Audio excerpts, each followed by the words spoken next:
Bom, bom, bom dia.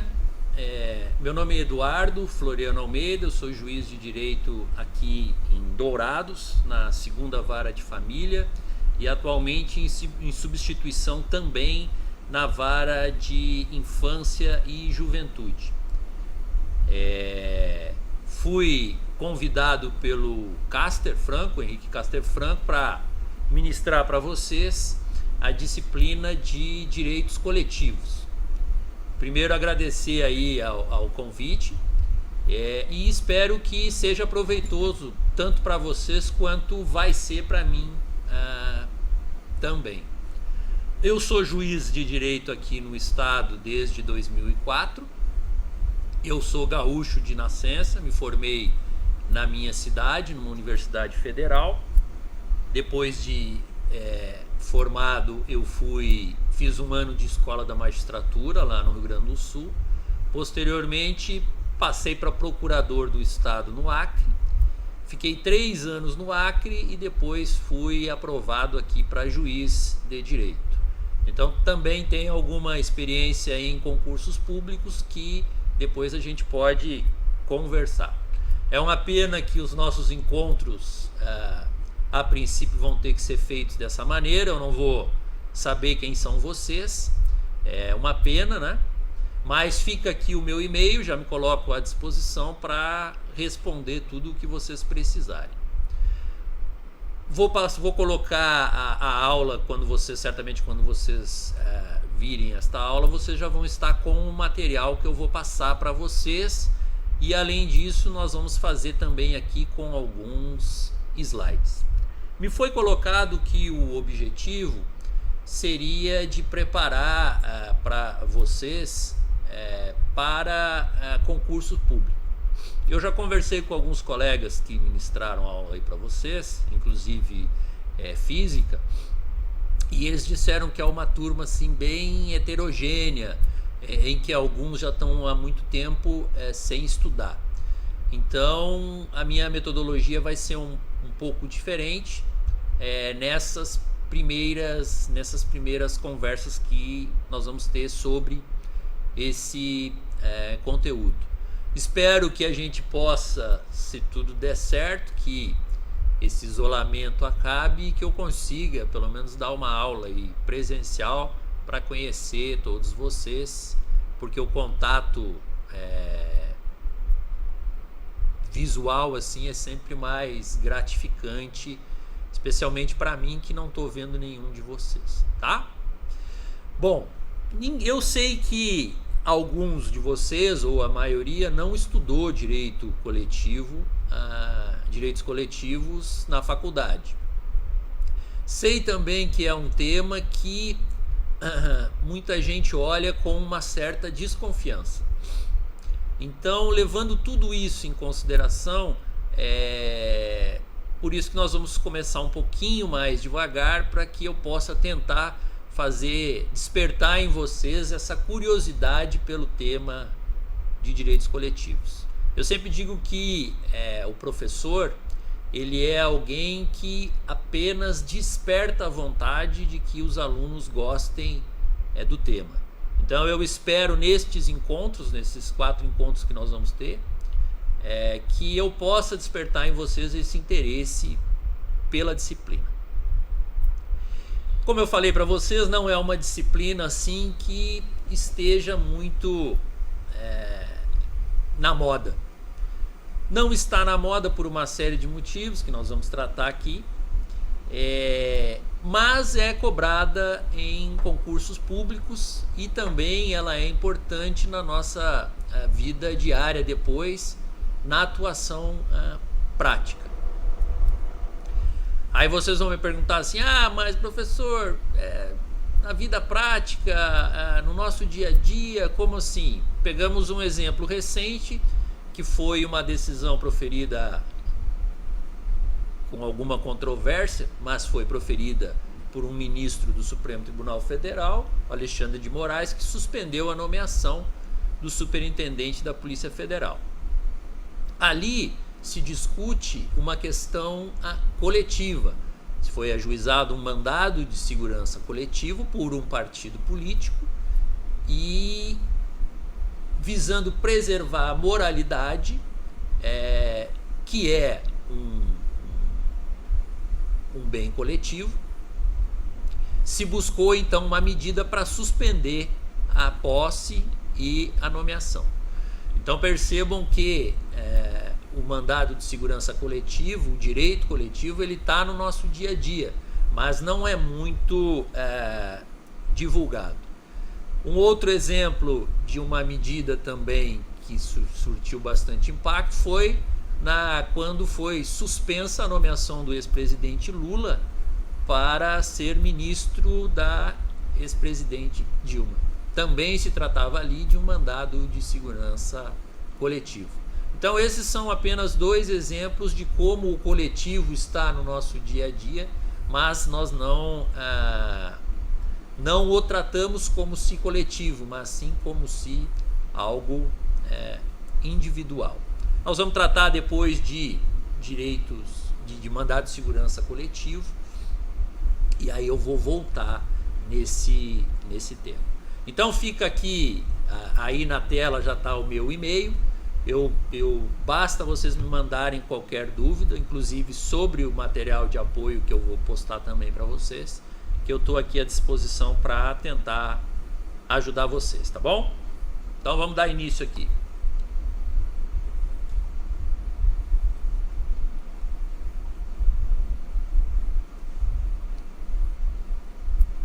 Só um pouquinho que eu estou com uma certa... Tá. Bom, então vamos começar com a origem histórica do direito coletivo. Vocês sabem que nós temos 2 grandes famílias, existem outras, mas temos 2 grandes famílias de direito, que é a família do Common Law e a família do Civil Law.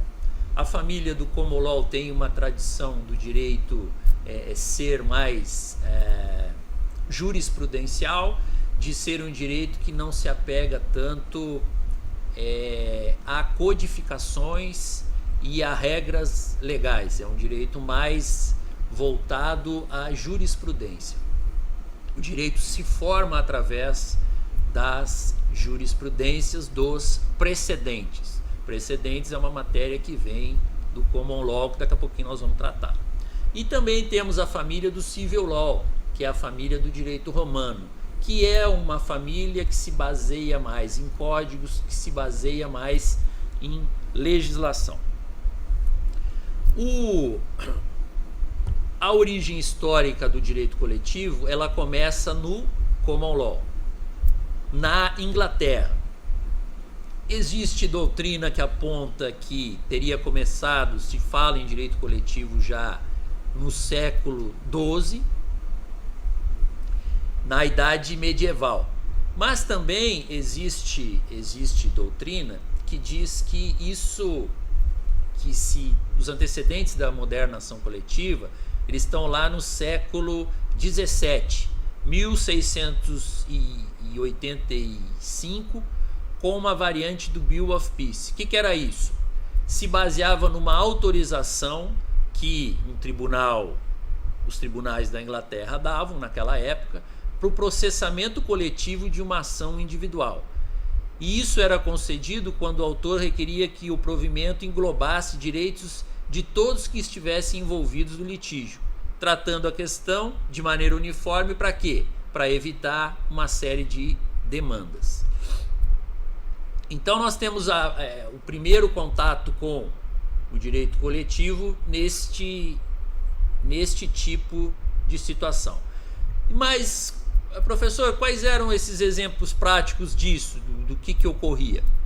Eram questões envolvendo, por exemplo, aldeões de vilarejo contra lordes por problemas relativos à administração e utilização de terras de feudos, fiéis disputando o pagamento de dízimos com os párocos, corporações questionando o pagamento de tributos ou arrendamentos impostos por autoridades locais ou pelo senhorio daquelas áreas.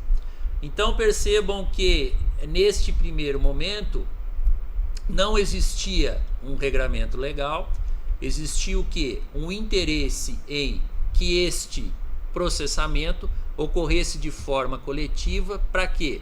Visando reduzir o número de processos. Isso era sem qualquer regramento, porque eu falei com vocês que essa é a família do Common Law, mas a jurisprudência, evitando os tribunais da Inglaterra, para evitar certos problemas, então eles admitiam que alguém representasse que alguém representasse, tanto no polo ativo quanto no polo passivo, uma determinada comunidade. Então, basicamente, a Inglaterra é o berço das ações coletivas com este entendimento. Temos também ainda na família do Common Law, nós temos os Estados Unidos. Aí já estamos falando em século XIX. Os Estados Unidos, eles criaram as chamadas class actions, que são, vocês vão ver muito na literatura, que são as ações coletivas, é o nome que se dá nas ações coletivas para aquele sistema. Basicamente, então, nós estamos tratando aí século XIX, 1811, começou a se discutir isso. Se desenvolveu, então, através da Suprema Corte, porque eu falei que lá, para vocês, que esta família, tudo se desenvolve a partir de direito jurisprudencial, de jurisprudência de tribunais. Então, este tribunal, ele desenvolveu uma regra, que foi uma regra de número 48, Equity Rule 48, que foi a primeira norma escrita que tentou regular essas class actions nos Estados Unidos. O fato de eu dizer para vocês que a família do Common Law, ela é basicamente lida com jurisprudência, as regras são feitas pela jurisprudência, isto não quer dizer que não existam regramentos legais. Por exemplo, a Constituição norte-americana, apesar de ser uma Constituição bem concisa, ela é uma Constituição escrita. Então, a partir desta primeira norma que surgiu da jurisprudência da Suprema Corte americana, depois já estamos falando aí em século XX, 1938, com o primeiro Código de Processo Civil americano em âmbito federal, aí nós temos a regra 23, que sofreu uma série de alterações durante o tempo, mas ainda é a regra em que o sistema americano se baseia para resolver os seus problemas coletivos. Lá, basicamente, no sistema americano, uma demanda coletiva, ela se resolve em duas etapas. Numa primeira etapa, o juiz certifica que aquela demanda é coletiva ou não. Então vai se discutir a representatividade adequada de quem está no polo ativo, para ver se esta ação pode ser coletiva ou não. Então, se tem um desenvolvimento daquele processo, e a partir dali, ao final, o juiz vai dizer assim: bom, tem a representatividade, está certificado, vamos para a segunda fase, em que aí sim ele vai discutir o mérito daquela questão. Se fala muito do sistema americano porque foi o sistema americano que baseou, através dessas class actions, o nosso sistema brasileiro. Então, nós temos a origem no sistema Common Law, da família Common Law, com a Inglaterra, que foi onde surgiu as ações coletivas, conforme eu falei para vocês, por economia, e porque eles entenderam naquela época que era mais fácil resolver através de uma representatividade de alguém que fosse ali, por exemplo, naquele feudo, alguém que fosse respeitado pelos demais integrantes, que esta pessoa teria representatividade para responder pelos demais. E depois nós temos no sistema americano, já aí século XIX, uma estruturação disso como procedimento. Então, estes são, na família do Common Law, as origens do direito coletivo. Temos também, na família do Civil Law, como eu falei para vocês que é uma família baseada em codificação. Nós temos também, no direito romano, a ação popular. Se tinha uma ação popular em que alguém não buscava nesta ação só o seu benefício próprio, mas sim um interesse que, além dele, era um interesse que era proveitoso para os demais. Como exemplos disso, eu poderia dizer aqui para vocês usuários de coisas do poder público de uso comum, praças, conjunto de pessoas. Então, em determinadas situações no direito romano, se autorizava que alguém buscasse além do interesse dele, isso resultaria num proveito para toda a comunidade. Aí é o berço das ações populares, que também nós vamos conversar depois sobre. Esse então é um primeiro momento nessa família do Civil Law.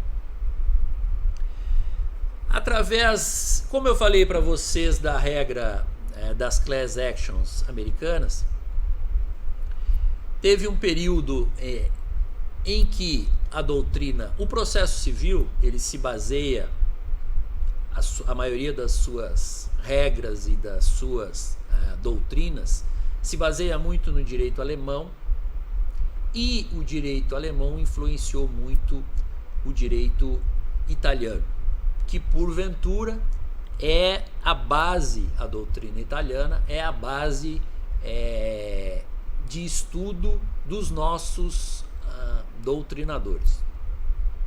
Vocês vão estudar processo civil e vão ver que no processo civil a maioria das citações estrangeiras ou são de doutrina italiana ou são de doutrina alemã, mas a grande maioria é doutrina italiana.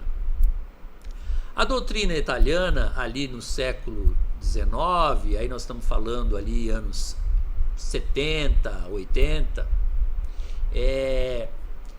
passou a deixar de lado o estudo de processo civil tradicional e começou a buscar estudos de doutrinas diversas, de sistemas diversos. Muitos doutrinadores, então, italianos passaram a estudar a família do Common Law, a estudar fora, buscar atualizações, principalmente nos Estados Unidos e na Inglaterra. De todo esse caldo aí, surgiu, principalmente através do Mauro Capelletti e do Michele Tarufo, surgiram os primeiros estudos doutrinários sobre a possibilidade dessas class actions americanas e do berço lá que surgiu da Inglaterra, disso ser aproveitado, ser sistematizado para a família do Civil Law. Então, a partir destas doutrinas de Mauro Capelletti, Vincenzo Vigoriti, Niccolo Trocker, Michele Tarufo, desses estudos da família do Common Law, se começou a sistematizar o estudo do direito coletivo e a possibilidade da utilização dele na família do Common Law, do Civil Law. Então, as origens históricas nós temos, recapitulando, nós temos a família do Common Law, a Inglaterra como o berço das ações coletivas, e temos os Estados Unidos por meio da regulação das class actions. E depois nós temos no Civil Law, no direito romano, a ação popular, que era uma medida que beneficiava quem ingressasse, mas que tinha um efeito reflexo para as outras pessoas. E além disto, temos também a doutrina italiana que influenciou os demais com relação à tutela coletiva. Bom, aí nós temos a evolução histórica da tutela coletiva, vamos falar um pouquinho disso agora no Brasil. Esses doutrinadores influenciaram a nossa doutrina com relação à tutela coletiva. Então, alguns dos nossos doutrinadores, indo participar de congressos, indo estudar, principalmente na Itália, que eu falei, processualistas, doutrinadores que gostavam de estudar processo civil, geralmente iam para a Itália, iam à Alemanha e a partir daí começavam a se aprofundar nestes temas para depois trazer esse conhecimento ao Brasil. Nessa época, 70, anos 80, final de anos 70, início de anos 80, quem começa a discutir essas questões no Brasil, depois de passar um tempo fazendo cursos lá, é o processualista José Carlos Barbosa Moreira. E aqui me permito fazer uma pausa e dizer para vocês o seguinte: qualquer coisa que vocês pegarem do José Carlos Barbosa Moreira para estudar, vale. Porque é considerado o melhor processualista que o Brasil já teve. Faleceu há pouco tempo, não escreveu muito sobre o CPC não escreveu nada sobre o CPC de 2015, mas tudo que vocês pegarem dele para fazer leitura, vocês vão conseguir aproveitar. Então, assim, quando pegarem qualquer coisa do José Carlos Barbosa Moreira, passarem o olho de José Carlos Barbosa Moreira, tem que parar e tem que ler, porque é tudo muito proveitoso. Vai estar no material de apoio que eu vou passar para vocês alguns textos dele desta época em que ele volta ao Brasil e começa a tratar destes temas. Além dele, Ada Pellegrini Grinover, que também recentemente faleceu, começa a escrever, e também temos o Valdemar Maris de Oliveira Júnior. Então começaram a ser feitas algumas discussões, artigos publicados em revistas, temos aí também congressos realizados no Brasil, e a partir disso começa uma sistematização da tutela coletiva no Brasil. Certo que nesse período nós já tínhamos a ação popular, que é uma lei, a Lei 4717 de 65, mas esta ação popular ela não era utilizada como um instrumento de tutela coletiva. Neste material de apoio que eu vou passar para vocês, tem um texto do José Carlos Barbosa Moreira tratando exatamente disso, onde ele diz que nós já tínhamos um certo mecanismo para uma tutela coletiva, mas não o utilizávamos na tutela coletiva. Então, perceber que esta evolução da doutrina italiana veio parar no Brasil também pela doutrina brasileira, em especial esses três doutrinadores que eu falei, dentre outros que também começaram a discutir o tema. Então aí tem um quadro sobre a evolução do processo da legislação, produção legislativa sobre direito coletivo. Falei então já da ação popular, que ela é de 65, mas a partir destas discussões surge a lei 6938 de 81, que trata da Política Nacional do Meio Ambiente. Nessa lei existe um artigo que já atribui legitimidade ao Ministério Público para a tutela do meio ambiente. Então esta legislação, ela é a nossa primeira legislação que trata de atribuir uma legitimidade a um determinado órgão, Ministério Público, para que ele fizesse às vezes de representante quando tivesse algum problema ligado a meio ambiente. Depois disso, em razão dessa série de congressos, veio finalmente a aprovação da Lei de Ação Civil Pública, a Lei 7347/85, que é a lei que, junto com uma parte do CDC, do Código de Defesa do Consumidor, é a lei mestre que vai regulamentar o processo coletivo, como nós vamos estudar. Depois dessa legislação, nós temos a Constituição Federal de 88, que veio lá nos direitos e garantias fundamentais, que estão previstos lá no artigo 5º, e em alguns outros artigos também, mas vamos cuidar ali do artigo 5º, e dispõe expressamente que o direito coletivo é uma garantia e um direito fundamental da coletividade. Faz uma série de alterações na Lei de Ação Popular, traz alguns remédios que podem ser utilizados na tutela coletiva, dá maior garantia e maiores poderes ao Ministério Público para a sua atuação. Então a Constituição, ela dá um giro de 360 graus na forma como nós percebemos o direito coletivo, assim como também para todo o processo nosso tradicional. E depois, 2 anos depois, vem o Código de Defesa do Consumidor. A Lei de Ação Civil Pública, o Código de Defesa do Consumidor e a Constituição Federal, elas são considerados o tripé do direito coletivo. Todas as situações, com base nessas 3 leis, nós conseguimos resolver todas as situações que envolvem a maioria dos problemas da tutela coletiva.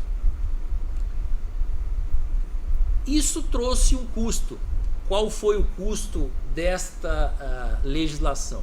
Ela passou a ser muito utilizada e isso começou a trazer muitos problemas para quem era o maior litigante na parte passiva. Qual era o maior litigante na parte passiva nesse período? O poder público. Então, depois da edição do Código de Defesa do Consumidor e da utilização de todos esses mecanismos que eu falei para vocês, com a ampliação em que o processo deixa de ser um processo individual para que se comece a discutir questões coletivas, o poder público começou a ser muito acionado em diversas ações.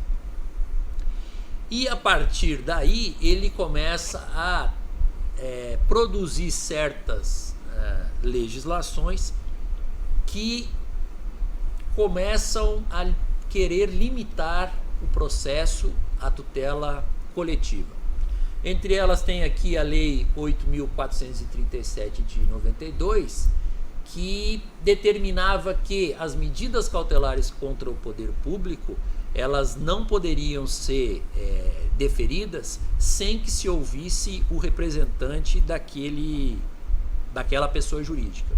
Então, para conceder uma medida contra a União, deveria se ouvir o advogado-geral da União. Para se deferir uma medida contra o Estado, deveria se ouvir a Procuradoria do Estado. Para se deferir uma medida contra o município, deveria se ouvir o advogado ou procurador-geral do município. Para só depois o judiciário deferir ou não a medida. Então perceba que essa começa a ser uma das restrições à tutela coletiva. Posteriormente a isso, nós temos a Lei 9494/97, que também tratou desta necessidade de ouvir os representantes dessas pessoas jurídicas quando houvesse pedido de tutela antecipada. Além disso, tiveram uma série de medidas provisórias que nesta época a utilização das medidas provisórias não é como hoje. Apesar de ter os requisitos lá no artigo 62 da Constituição, que as medidas provisórias só poderiam ser usadas em hipóteses de urgência, nessa época as medidas provisórias elas eram editadas, reeditadas com muita frequência, sem que o Supremo na época fizesse uma objeção com relação a isso. Então elas eram usadas para diversos assuntos e foram usadas no âmbito da tutela coletiva para restringir o alcance das tutelas coletivas. Eu cito aí algumas dessas medidas provisórias, a 1570, a 1798 e a 2180. Então começaram a ser editadas legislações que visavam reduzir o campo de atuação da tutela coletiva. Teve também um projeto de lei de número 5.139 que buscava dar uma nova disciplina à ação civil pública. E diante desta nova disciplina que se dava à ação civil pública, se sistematizava, procurava se colocar em uma única legislação tudo o que dizia respeito à tutela coletiva. Isso para ficar mais fácil de sistematização, para não ter divergência entre as diversas leis que tratavam sobre o tema. Então se criou este projeto que tramitou e infelizmente em 2010 ele foi rejeitado, este projeto, no Congresso. Existe um recurso desde 2010, salvo engano, 2010 ou 2011, mas vai estar no material este projeto. Existe um recurso pendente de apreciação há pelo menos 7 anos. Então isso está parado lá, não passou numa comissão de Constituição e Justiça e diante disso esse projeto ficou engavetado. Depois nós temos o CPC de 2015, né? E esse CPC tratou muito pouco da tutela coletiva. Então esse aí é um quadro da evolução do nosso processo legislativo. Nós tivemos um ápice da tutela coletiva de 85 a 90. Nós temos a legislação que é considerada a nível mundial como uma das melhores legislações que tratam da tutela coletiva. E a partir de 1990 nós começamos a perceber a edição de leis, de medidas provisórias que buscavam restringir o alcance da tutela coletiva. E depois dessa não aprovação desta nova disciplina da ação civil pública, que buscava regulamentar numa única legislação todo o processo coletivo, o CPC de 2015 ele tratou muito pouco sobre o tema. Bom, aqui a gente encerra então esse primeiro vídeo e aí eu já vou passar logo em seguida para o próximo. Só vou tomar uma aguinha e a gente já recupera aí a segunda parte do nosso primeiro encontro. Um abraço para vocês.